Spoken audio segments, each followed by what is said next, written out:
Hey guys, this is Bruce, and today I wanted to give you a demonstration of a couple of artificial intelligence tools that I've been messing around with. One of the biggest questions I get is, do I think that AI will replace cybersecurity? Maybe in 20 years, 10, 15 years, maybe. I don't know how far we are away from the change of infrastructure and the technological advances that we're going to have to that would be necessary for that to happen. Can it happen eventually? Yes, absolutely. Eventually it can happen. I mean, it's terrifying, but I think eventually it could take all jobs, to be honest with you. I mean, well, I should say that jobs will be different, I should say. But for now, I would say AI is a really, really, really good tool, and I'm going to show you what I mean by that. First of all, is it gonna change the way we, do things? This right here is a tool called Midjourney, and these are some. I was trying to come up with a book cover, and so that's what you're seeing. Some of this is like book covers I was trying to come up with for a book I wrote, a couple books I wrote, and it didn't quite hit the mark of what I was looking for. I mean, these are nice and everything, but it's not quite what I was looking for, and eventually I had to pay somebody to help me with the art because it's just they're just not hitting the mark. But I think an artist with this tool would be able to come up with something way better than what I come up with here. Somebody who does this for a living. But yeah, I couldn't come up with anything, and I was just messing around with all this stuff here. This is some stuff I was just messing around with. Look at this one. This is pretty dark. This is I think it was Apocalypse or something. World War Five on Mars colony surreal. Look at this. Look how awesome this is. This is World War Five on Mars. It's really fun to mess around with. So I messed around with this one. And then the other one is Chat GPT. This one is life changing. So let me show you what you can do with this. So let's say, so first of all, cybersecurity is a pretty broad field. Okay, it's very, very broad, and it's not just technical, it's not just hands-on, but it's also documentation and management and stuff like that.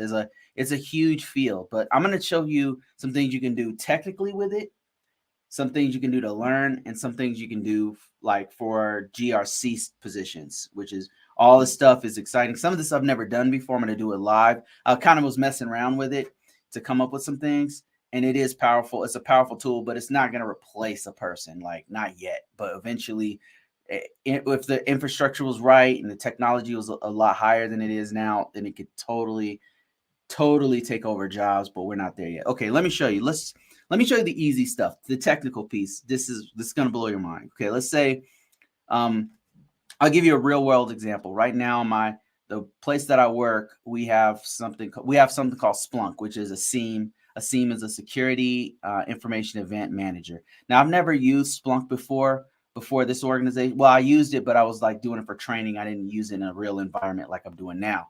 So now I'm having to use Splunk to do these real complex searches, to do like audit logs, to see like how the audit logs are running and stuff like that, and see if we can find any kind of system, any kind of security incidents and stuff like that. So it's really good for it's really a premier tool for monitoring, continuous monitoring. So I don't know the commands really well. I'm more familiar with ArcSight and some other tools I've used in the past, but not Splunk. So check this out. Now let's say I wanted to do a basic Splunk command. Now look at what it comes up with. This is really good for teaching because I actually was learning some stuff. It's actually teaching me how to not only how to write a basic command, but like why. It's telling me why do you want to write why do you want to do this and where it maps to and all that kind of stuff. So it's a great way to learn. Search expression is telling me how to search expression, search. Okay, stop generating. Let me show you something else here. Show basic Splunk command. All right, here's one of the things that happens from time to time. It just will stop. So there's definitely some issues with it. And I guess it's still in beta. So show basic Splunk. I was just doing this earlier and it gave me some commands. Save and submit. Let's see. Let's restart. Show basic Splunk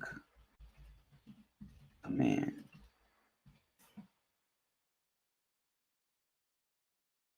So earlier I had to do a basic Splunk command and then I actually typed it into a system and it worked. This is just telling me how to do it. Okay, now check this out. Let's get more specific. Show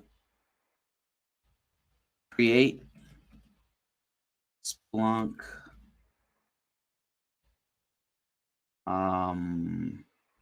create. Let's see. Let's what if we were looking for an anomaly?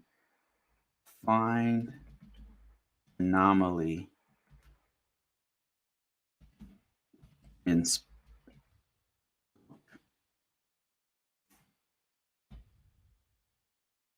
this is telling me how to actually write it, what's going on, how to search. Okay, before I go any further, here are some basic Splunk commands that you can use to search and analyze data on Splunk.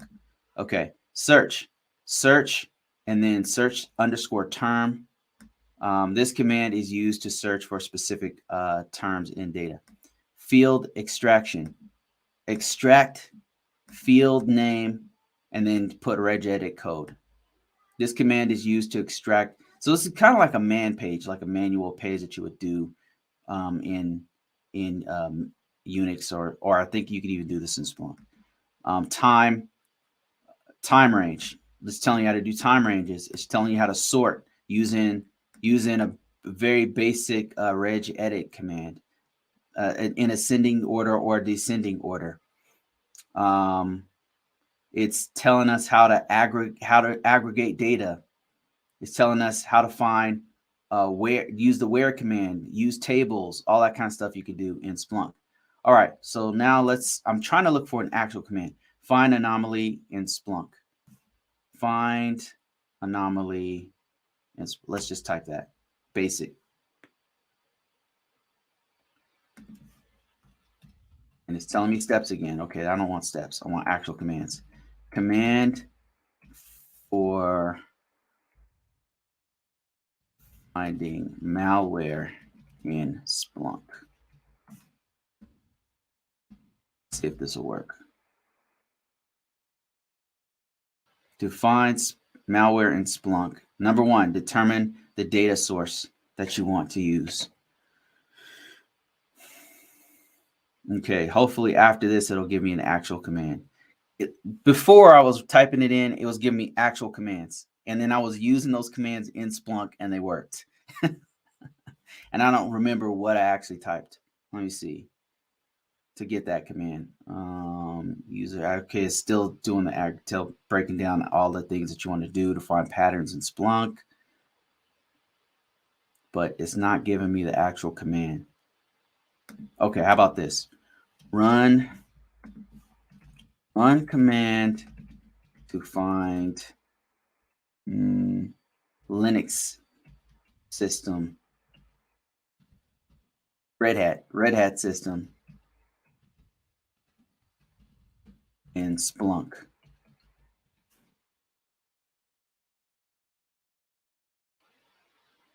If I wanted to find a Red Hat system, let's say I had Windows systems, I had Mac OS systems, and I had Red Hat systems, how would I go about finding that using a Splunk command? That's what I'm trying to figure out. This thing is a little bit clunky still because it's still in beta, but I'm definitely seeing the power of it. I see why Microsoft and Google and Baidu and all these other companies are trying to jump on the bandwagon to get this done, is because this thing is super powerful. It's almost searching itself. It's conducting the searches for you, compiling all the information you need into something that you can use immediately. And so here's the command right here. Let's see. Yeah, here we go right there. Look at this. You can actually copy this code here and put it in your system. It's a great way to learn, and it's a great way for you to actually use it. I mean, this is really, really good. Yeah, this is right, because the source type is a syslog. Linux systems use a syslog. They use syslog, so that would be a way to sort it right there against most Windows systems. So that's right. That's the command right there. There it is. Very, very powerful. Now, the more specific you get with these commands, the more it can do for you. So if you were a little bit further along than I am, you could probably come up with way more, better searches than what I'm doing here, because this is super simplified stuff. But let's say you wanted to find a specific malware and you knew the code of that malware. You knew what's going to show up. You could type, hey, find this string in Splunk. Create a command to find this particular string in Splunk, and you know that string is attached to a hash that's attached to a certain malware. You could do that. So there's so many different things you can do with Chatgpt. Okay, so there's technical stuff. It can write actual code. Like, it can literally create software. Let's see, create. Let me see. A mobile app. I've seen somebody do this before for sorting jobs. Let's see what it does.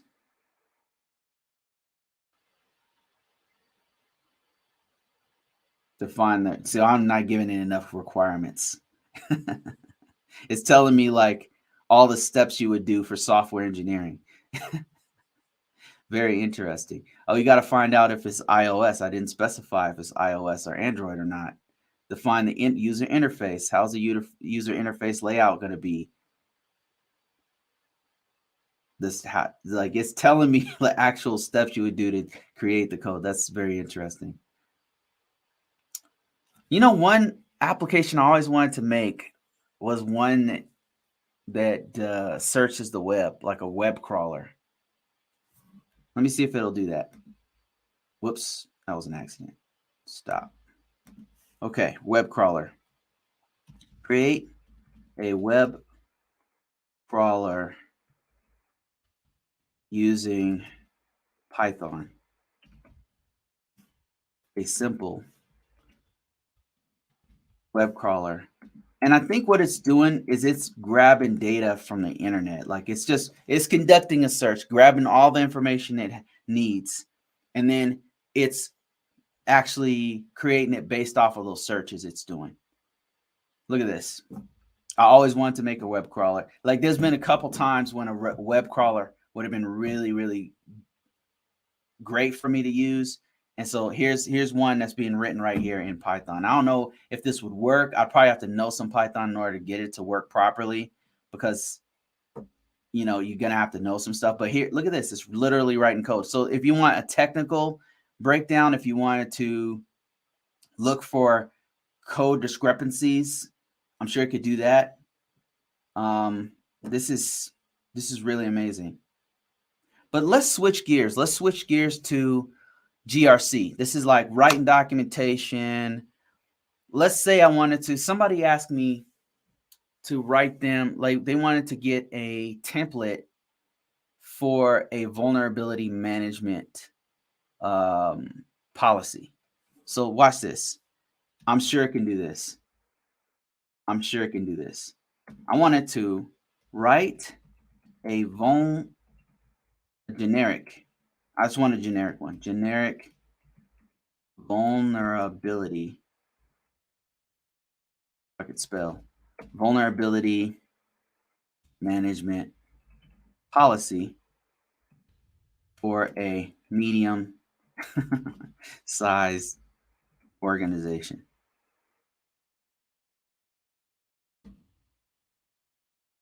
For a federal, For a federal organization. For a U.S. federal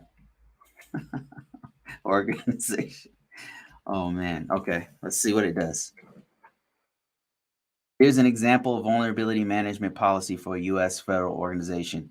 Vulnerability policy is going to have an introduction. The policy outline will identify, assess, mitigate vulnerabilities in the organization's information system. The purpose of the policy is to ensure integrity, availability, sensitivity of information. Okay. Scope. Look, this is really good. It's going by, first you have to define the policy, then you have to do the scope. You're going to have definitions in there. Then you can have basic requirements. Look at this. Look at this. Now, this would be a good starter because within an organization, what you're going to have to do is you're going to have to use their previously created documentation to actually do this. So this is very good generic stuff. But, you know, normally when they hire me to do these documents, they want to take their old documentation and then revamp their new documentation. So this is great to know like what's the layout, like really, really good. And actually some of the verbiage I could take from this and just to kind of get an idea, for example, of if I didn't want to retype what an information security officer is, okay, the information system security officer, well, I'll call it, but anyway, information security officer is responsible for overseeing the implementation and enforcement of this policy and for conducting regular vulnerability scans. And so they might call it something different. So they might not call it an information security officer. They might call it a vulnerability management officer, but that's neither here nor there. So you could use this as a template to help you to start off a document. This would be a good filler. And it's telling you like a breakdown of what things that you should see in a GRC policy for a vulnerability management policy. This is not bad. This tool is highly, it's a highly effective tool, I would say. This is something that's very, very useful. Is it going to replace your job? Absolutely no. It's not going to replace anybody's. Not cybersecurity. It's not there yet. Because cybersecurity a lot of times is you're dealing with, cybersecurity is a people problem. It's people hacking systems. It's vulnerabilities caused by people. So a people problem needs people to fix it.